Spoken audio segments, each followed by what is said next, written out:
আজ বিশ্ব মৎস্যজীবী দিবস। আজ পূর্ব মেদিনীপুর জেলার প্রান্তিক ও ক্ষুদ্র মৎস্যজীবীরা তাদের 16 দফা দাবি নিয়ে কাঁথির মিন ভবন অর্থাৎ মৎস্যজীবী দপ্তরে ডেপুটেশন দেন। চলতি মাসের 18 তারিখ থেকে নন্দীগ্রাম থেকে কাঁথি পর্যন্ত প্রায় 80 কিমি রাস্তা পায়ে হেঁটে অতিক্রম করে তারা পৌঁছয় কাঁথির মৎস্যজীবী দপ্তরে। প্রান্তিক ক্ষুদ্র মৎস্যজীবীদের দাবি, সরকারি নির্ধারিত যেসব প্রকল্প রয়েছে সেই প্রকল্প এখনো পর্যন্ত বাস্তবায়ন হয়নি, পাচ্ছেন না সরকারিভাবে বিভিন্ন পরিষেবা। অপরদিকে গত লোকসভা নির্বাচনের আগে রাজ্যের মুখ্যমন্ত্রী মমতা বন্দ্যোপাধ্যায় গত লোকসভা নির্বাচনের আগে মৎস্যজীবীদের উদ্দেশ্যে একটি প্রকল্প ঘোষণা করেছিলেন, নাম সমুদ্র সাথী। বছরে 2 মাস মাছের প্রজননের ক্ষেত্রে মৎস্যজীবীরা যাতে মৎস্য শিকার না করেন সেই কারণেই তাদের দিন গুজরানের জন্য 2 মাসে 5-10 টাকা দেবেন। তবে ভোট বৈতরণী পার করতে গেলেও আবার 2026-এর বিধানসভা নির্বাচন সামনে, সেক্ষেত্রে এই প্রকল্প নিয়ে বারংবার দাবি জানিয়েছে প্রান্তিক ও ক্ষুদ্র মৎস্যজীবীরা। তবে এই প্রকল্প আগামী দিনে বাস্তবায়ন হবে কিনা সেটাও সন্দেহ রয়েছে, যা মৎস্য দপ্তরের আধিকারিকের কথায়। তবে এই নিয়ে কটাক্ষ করেছেন বিজেপির পক্ষ থেকে। তবে শুধুমাত্র ভোট বিতরণী পার করার জন্য এই প্রকল্প।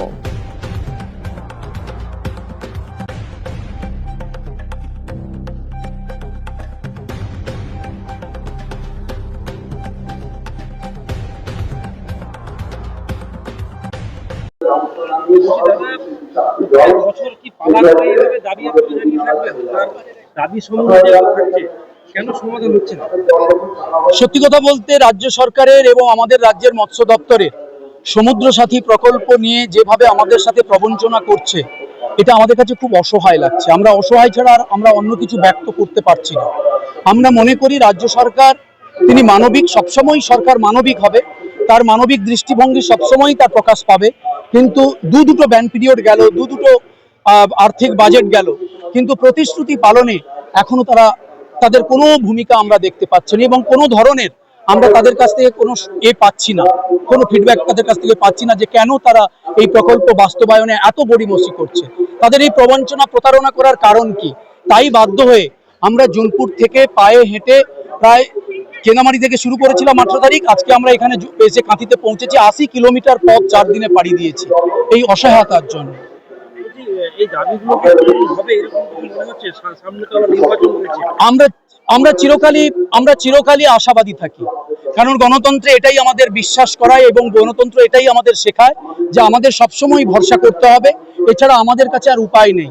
কিন্তু যখনই গণতন্ত্র কখনো বিপন্ন হয় বা কথা দিয়ে সরকার যখন তার প্রতিশ্রুতি পালন করে না, সেক্ষেত্রে আমাদের রাস্তায় নামতে হয়। সরকার বাধ্য করেছে আমাদের রাস্তায় নামতে, ধৈর্যের পরীক্ষা নিচ্ছেন, কিন্তু আমরা পরীক্ষা দিচ্ছি। কিন্তু এক সময় ধৈর্যের বাঁধ ভাগলে সেদিন কিন্তু এই সরকার থাকবে না, তখন কিন্তু আমরা দাবি আদায় নিশ্চয়ই করতে পারবো। আমরা মোট 16 দফা দাবি নিয়ে আমরা হাঁটছি, যার মধ্যে ক্ষুদ্র মৎস্যজীবীদের জলের অধিকার একটা বড় দাবি। আমরা দেখতে পাচ্ছি যে সমুদ্র সাথী প্রকল্প নিয়ে যে প্রবঞ্চনা সরকার করেছে, সেই প্রবঞ্চনা বন্ধ হোক, অবিলম্বে এটা চালু হোক। এই দাবিগুলো নিয়েই আমরা কিন্তু আজকে আমরা রাস্তায় নেমেছি।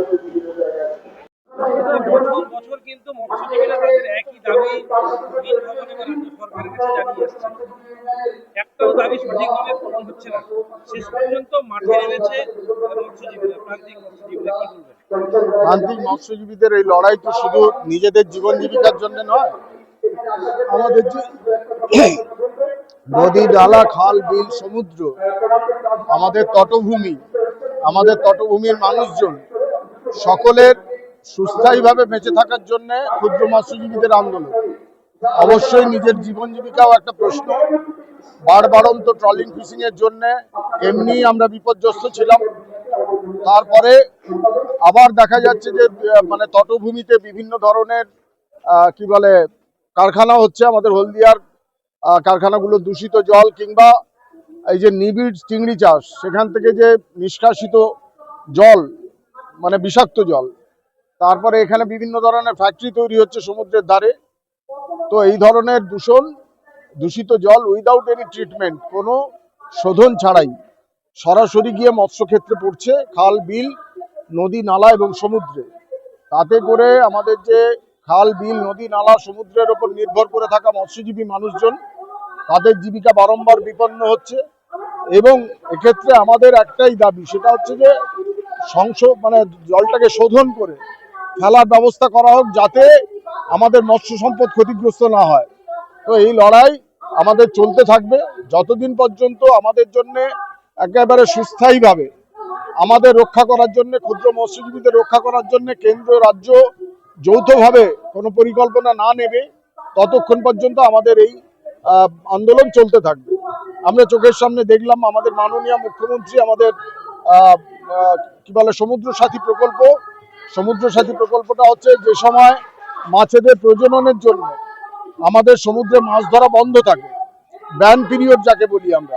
আমাদের গঙ্গাতেও ব্যান পিরিয়ড অনেক আগের থেকেই চালু ছিল, মানে রানী রাসমণির সময়ও গঙ্গার ইয়েরা ব্যান পিরিয়ড গ্রহণ করতেন, কিন্তু সেই সময়টায় তাদের জীবন জীবিকা কিভাবে চলবে তার জন্যে কিছু অর্থ আমাদের রাজ্য সরকার দেওয়ার কথা ঘোষণা করেছেন।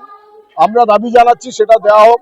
আমাদের সেই সাথে দাবি যে সকল অমৎস্যজীবী যারা এই তালিকায় ঢুকে পড়েছেন, যারা আমাদের অধিকারে ভাগ বসাচ্ছেন, তাদেরকে চিহ্নিত করে সংশোধিত তালিকা ধরে আমাদের এই সুযোগ সুবিধা দেওয়া হোক।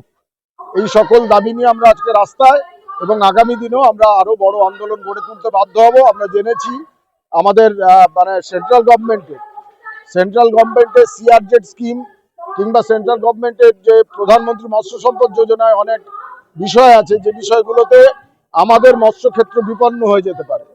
যেভাবে আমাদের মানে কি বলে অভ্যন্তরীণ ক্ষেত্রে বড় বড় পুকুর, খাল, বিল মানে লোকের হাতে তুলে দেওয়া হয়েছে, লিজ দিয়ে দেওয়া হয়েছে বড় লোকদের হাতে, সেভাবে সমুদ্রকেও লিজ দেওয়ার চক্রান্ত হচ্ছে, যেটার আমরা তীব্র বিরোধিতা করি।